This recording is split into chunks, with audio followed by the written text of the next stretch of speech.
तो कैसे हैं भाई लोग। स्वागत है आपका लॉकडाउन क्लासेस में। मैं अमित राय और आप देख रहे हैं लॉकडाउन क्लासेस। हम आपके लिए लेके आए हैं NTPC RRB के लिए 30 महत्वपूर्ण क्वेश्चंस। 30 महत्वपूर्ण क्वेश्चंस। तो चलिए शुरू करते हैं। निम्नलिखित में से पहला क्वेश्चन है हमारा, निम्नलिखित में से किसने विस्तृत सिंचाई की नीति का सूत्रपात किया। तो किसने किया भैया? देखिए ऑप्शन है कैनिंग, कॉर्नवालिस, लॉर्ड डलहौजी और एल्बर्ट मिंटो। तो इन्होंने किया था, लॉर्ड डलहौजी ने विस्तृत सिंचाई की नीति का सूत्रपात हमारे लॉर्ड डलहौजी ने किया था। तो चलिए अगले क्वेश्चन की तरफ चलते हैं। दूसरा क्वेश्चन है, निम्नलिखित अंग्रेजों में से किसे जहांगीर ने खान की उपाधि से सम्मानित किया था। देखिए भैया, तो ये चारों के चारों हैं अंग्रेज। हॉकिंस, सर टॉमस रो, एडवर्ड, चारों तो चौथा तो है ही नहीं कोई। तो हमारा ये ऑप्शन होगा option B, sir Thomas Roe को जहांगीर ने खान की उपाधि से सम्मानित किया था। तो चलिए आगे बढ़ते हैं। कौन से सागर में अधिकतम खारापन पाया जाता है? कौन सा सागर इसमें खारापन ज़्यादा पाया जाता है? तो वो है ऑप्शन सी, लाल सागर, यानी कि रेड सी में सबसे ज़्यादा खारापन पाया जाता है। चलिए अगले क्वेश्चन की तरफ चलते हैं। चौथा क्वेश्चन है हमारा, सतत अल अरब को के सीमांकन को मतलब कौन से देश को विभाजित करता है? ये सीमांकन सतत अल अरब नाम है इसका। ये विभाजित करता है ईरान और कुवैत को। किसको? ईरान और कुवैत को विभाजित करता है ये रेखा। चलिए अगले क्वेश्चन की तरफ चलते हैं। अब हमारा क्वेश्चन नंबर 5 है, सना की राजधानी कहाँ है? तो सना की राजधानी कहाँ है भैया? सना की राजधानी है अपना option number D, Yemen. Yemen है सना की राजधानी। ये सारे क्वेश्चन पूछे हुए हैं RRB NTPC में, ध्यान दीजिएगा। तो अगला क्वेश्चन है, निम्नलिखित में से कौन सा क्षेत्र भूकंप द्वारा सबसे कम प्रभावित हुआ? ये सारे भारत के क्षेत्र हैं। Option A Bundelkhand, option B Chota Nagpur पठार, सी मालवा पठार और डी रायपुर पठार। तो इसमें होगा हमारा मालवा पठार। मालवा पठार का जो क्षेत्र है भूकंप से सबसे कम प्रभावित हुआ है। सबसे कम प्रभावित हुआ है मालवा पठार का क्षेत्र। तो चलिए अगले क्वेश्चन की तरफ चलते हैं। निम्नलिखित में से कौन चौगान यानी कि पोलो खेलते समय मारा गया था? ये सारे के सारे मुस्लिम शासक हैं हमारे देश के। ऑप्शन ए है कुतुबुद्दीन ऐबक, दूसरा बलबन जो कि मुस्लिम नहीं है, सॉरी, मोहम्मद गोरी और इल्तुतमिश। तो हमारा ऑप्शन होगा ए, कुतुबुद्दीन ऐबक पोलो खेलते समय मारा गया था। बड़े दुर्भाग्यपूर्ण बात है भैया, ये खेलते खेलते मर गए थे। तो चलिए क्वेश्चन नंबर 8 पे आते हैं। जोजिला दर्रा कहाँ स्थित है? जोजिला दर्रा कहाँ स्थित है? तो हमारा जोजिला दर्रा स्थित है भैया कहाँ पे? ये ऑप्शन दिए हुए हैं अरुणाचल प्रदेश, हिमाचल प्रदेश, जम्मू कश्मीर और उत्तराखंड। तो ये होगा हमारा ऑप्शन सी, जम्मू एवं कश्मीर में हमारा जोजिला दर्रा स्थित है, जम्मू कश्मीर में। ध्यान दीजिएगा। क्वेश्चन नंबर 9 है, महात्मा गांधी ने सर्वप्रथम सत्याग्रह के हथियार का प्रयोग कहाँ किया था? महात्मा गांधी पहले कहाँ रहते थे? थोड़ा दिमाग लगाइए, आप ही पहले जान जाएंगे। ऑप्शन डी पे ध्यान दीजिए, ये है दक्षिण अफ्रीका। महात्मा गांधी ने दक्षिण अफ्रीका के सत्याग्रह के हथियार का उपयोग किया था सबसे पहले। वहाँ पे सफलता पाई, बाद में अपने देश में आए, फिर आप लोग जानते हैं क्या हुआ, अपना देश आज़ाद हो गया। अब 10वां क्वेश्चन है, अंकगणित में दशमलव संकेत का आविष्कार किसने किया था? मतलब कौन से देश के लोगों ने किया था भैया? तो अंकगणित में दशमलव संकेत का आविष्कार ग्रीकों ने किया था। ऑप्शन सी होगा, ग्रीकों ने। ग्रीस एक देश है, आप जानते ही होंगे, वहीं के लोगों ने दशमलव संकेत का आविष्कार किया था। चलिए धीरे धीरे अगले क्वेश्चन की तरफ बढ़ते हैं। हमारा अगला क्वेश्चन है, बहुत ये फेमस क्वेश्चन है, महत्वपूर्ण क्वेश्चन है ये सबको जानना चाहिए जनरल नॉलेज के लिए भी, कि बुद्ध का जन्म, हमारे महात्मा बुद्ध का जन्म कब हुआ था? आपको ऑप्शन यहाँ पे दिया हुआ है A, B, C और D। आपको चुनना है सही ऑप्शन। तो पहला ऑप्शन ही सही है, 567 ईसा पूर्व में। 567 ईसा पूर्व में बुद्ध का जन्म हुआ था। तो चलिए अगले क्वेश्चन की तरफ चलते हैं। सबसे बड़ा हिमनद निम्नलिखित में से कौन है? हिमनद यानी कि ग्लेशियर इंग्लिश में बोलते हैं उसको। सबसे बड़ा ग्लेशियर कौन सा है? तो ऑप्शन नंबर इसका होगा सी, गंगोत्री। गंगोत्री सबसे बड़ा ग्लेशियर है। क्यों गंगा यहीं से निकली है, गंगोत्री से अपने। ये भी एक जनरल नॉलेज है, बोनस क्वेश्चन है, ध्यान दीजिएगा आप लोग। और चलिए अगले क्वेश्चन की तरफ चलते हैं धीरे धीरे। कालचुरी, कालचुरी की राजधानी कहाँ थी? ये प्राचीन नगरी थी एक। इसकी राजधानी कहाँ थी भैया? ऑप्शन दिए हुए हैं मांडू, मन्याकेड़, पेशावर और त्रिपुरी। तो इनमें से पहला, दूसरा और तीसरा ऑप्शन नहीं होगा, चौथा ऑप्शन होगा, क्या होगा? Tripuri, D, option D, Tripuri थी कालचुरी की राजधानी। अगला क्वेश्चन है, तारीख़ फिरोज शाही लिखा गया था किसके द्वारा? तारीख़ फिरोज शाही किसके द्वारा लिखा गया था? तो ये लिखा गया था तारीख़ फिरोज शाही जियाउद्दीन बर्नी के द्वारा, जो है कि अपना है ऑप्शन डी, जियाउद्दीन बर्नी ने लिखा था तारीख़ फिरोज शाही। चलिए अगला क्वेश्चन है हमारा, तुलसीदास किसके शासनकाल के दौरान थे? मतलब किसके शासनकाल के दौरान तुलसीदास थे? इसमें ऑप्शन दिए हुए हैं अकबर, बाबर, हुमायूं और शाहजहाँ। तो इनमें सबसे बड़ा कौन है? अकबर। अकबर सबका बाप था, मतलब पूर्वज था सबका, इसीलिए ऑप्शन होगा ए। तुलसीदास भी अपने पुराने आदमी हैं, ऑप्शन होगा ए।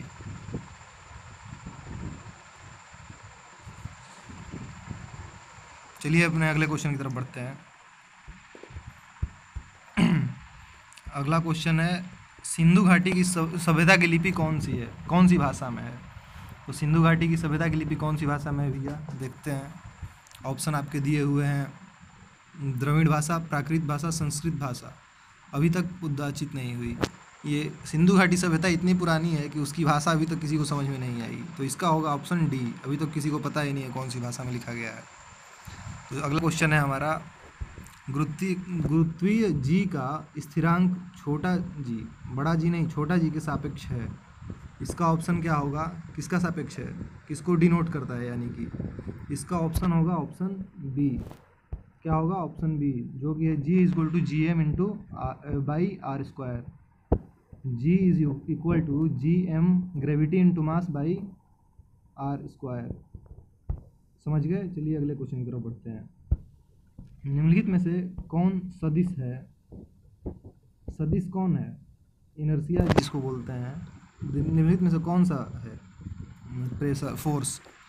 तो इसका ऑप्शन होगा ऑप्शन डी, सभी सदिश फोर्स हैं, सारे के सारे। चुंबकीय क्षेत्र की तीव्रता, विस्थापन और संवेग।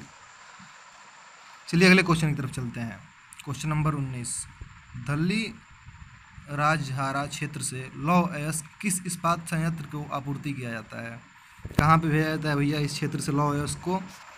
तो हमारा ऑप्शन है भिलाई, भद्रावती, जमशेदपुर और राउरकेला। तो इसमें काफ़ी लोग पहले से जानते होंगे, पहला ऑप्शन होगा भिलाई। कौन सा होगा? भिलाई। दिल्ली राजहारा के क्षेत्र से लौह अयस्क यहीं पे भेजा जाता है, उसको आगे प्रोसेस करने के लिए। चलिए अगले क्वेश्चन की तरफ चलते हैं, जो कि साइंस है अपना क्वेश्चन। एक हर्ट्ज किसके बराबर है? ऑप्शन ए है 1 साइकिल्स बाई सेकेंड, बी है 2 साइकिल्स पर सेकेंड, तीसरा ऑप्शन है 3 साइकिल्स पर सेकेंड, चौथा ऑप्शन है 4 साइकिल्स पर सेकेंड। तो इसका होगा अपना ऑप्शन ए, 1 साइकिल्स पर सेकेंड एक हर्ट्ज के बराबर होता है। एक हर्ट्ज यानी 1 HJ is equal to 1 cycles पर सेकेंड। तो चलिए आगे चलते हैं अपना 21वां क्वेश्चन। क्वेश्चन नंबर 21 है, तैलीय पतली फिल्मों में सुंदर दिखने वाले रंगों प्रकाश में होने वाली घटना से होते हैं। क्या होते हैं? तैलीय पतली फिल्मों में सुंदर दिखने वाले रंगों प्रकाश में होने वाली घटना से होते हैं। उनको क्या कहते हैं भैया? देखते हैं क्या कहते हैं उन्हें। ऑप्शन दिया हुआ है हमारा विवर्तन, व्यक्तीकरण, ध्रुवीकरण और परावर्तन एवं अपवर्तन। इसमें क्या होगा? व्यक्तीकरण। ये इसी को संबोधित करते हैं, ये व्यक्तीकरण को। किसे करते हैं? व्यक्तीकरण को। चलिए अगले क्वेश्चन की तरफ बढ़ते हैं। विश्व प्रसिद्ध फूलों की घाटी उत्तराखंड के किस स्थान में स्थित है? ये लोग तो आप में से कई लोग जानते होंगे, घूमने भी गए होंगे। विश्व प्रसिद्ध फूलों की घाटी उत्तराखंड के कौन से स्थान में स्थित है? ऑप्शन है आपका नैनीताल, चमोली, अल्मोड़ा, पौड़ी गढ़वाल। आप में से बहुत लोग चमोली गए होंगे घूमने, और ऑप्शन भी यही होगा, ऑप्शन बी।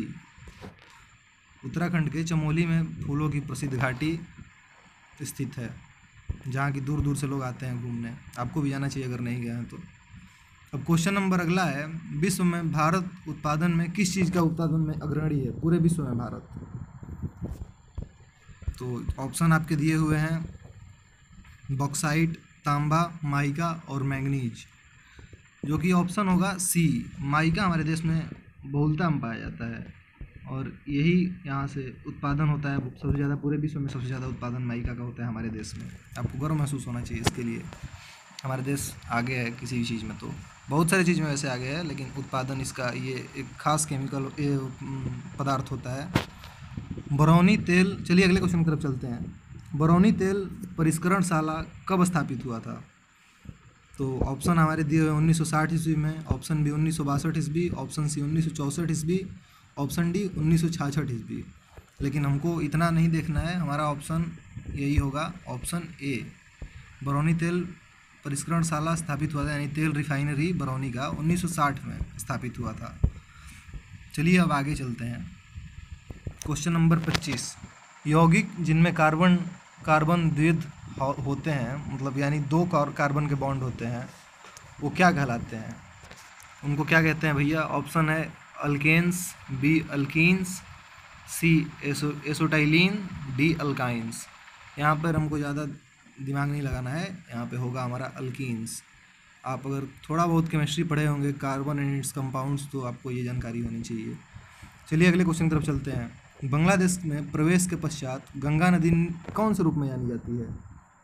जब गंगा नदी हमारे देश से होते हुए बांग्लादेश में प्रवेश करती है तो उसको किस नाम से जाना जाता है? बांग्लादेश में जाकर हमारी गंगा नदी का नाम बदल जाता है, आपको जानना चाहिए। वहाँ पे जानी जाती है पद्मा के नाम पे। कौन सा नाम? पद्मा। बांग्लादेश में गंगा नदी का नाम पद्मा हो जाता है। चलिए आगे बढ़ते हैं। क्वेश्चन नंबर 27, निम्नलिखित राज्यों में से कौन एक साधारण नमक की अधिकतम उत्पादन करता है? निम्नलिखित में से कौन सा राज्य है जो एक साधारण नमक का अत्यधिक उत्पादन करता है? सबसे ज़्यादा उत्पादन कौन सा राज्य करता है नमक का? तो इसका ऑप्शन होगा ऑप्शन ऑप्शन डी, राजस्थान। हमारा चौथा ऑप्शन होगा भैया ऑप्शन डी, सबसे ज़्यादा राजस्थान में नमक का उत्पादन होता है। चलिए आगे चलते हैं अगले क्वेश्चन की तरफ। क्वेश्चन नंबर 28, छत्तीसगढ़ राज्य में जगदलपुर किस नदी के किनारे बसा है? जो कि जगदलपुर है छत्तीसगढ़ में हमारे, वो कौन सी नदी के किनारे बसा है? ऑप्शन नंबर है, तो आपको ध्यान में आना चाहिए कि छत्तीसगढ़ में कौन कौन सी नदियाँ बहती हैं। तो ऑप्शन ए है Mahanadi, option B Indravati, option C Dudh नदी, ऑप्शन डी है कोई नहीं। तो आपको जानकारी होनी चाहिए कि छत्तीसगढ़ में ये इंद्रावती नदी बहुत फेमस है और ये जगदलपुर जगह भी बहुत फेमस है, इसी नदी किनारे बसा हुआ है। क्वेश्चन नंबर 29, नाथुला दर्रा भारत को किस देश से जोड़ता है? नाथुला दर्रा यानी कि नाथुला वैली भारत को किस देश से जोड़ता है?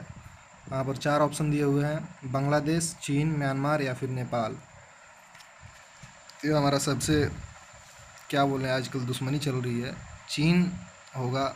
नाथुला दर्रा हमें चीन से जोड़ता है हमारे देश को।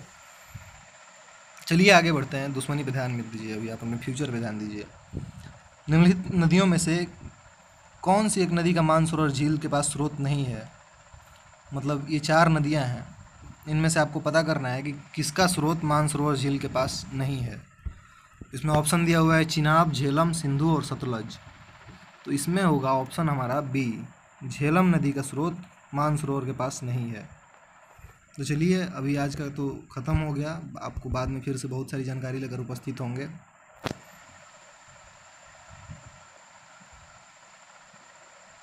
तब तक के लिए लाइक, शेयर और सब्सक्राइब जरूर कर दें हमारे चैनल को, बहुत मेहनत की जा रही है आप लोगों के लिए। धन्यवाद।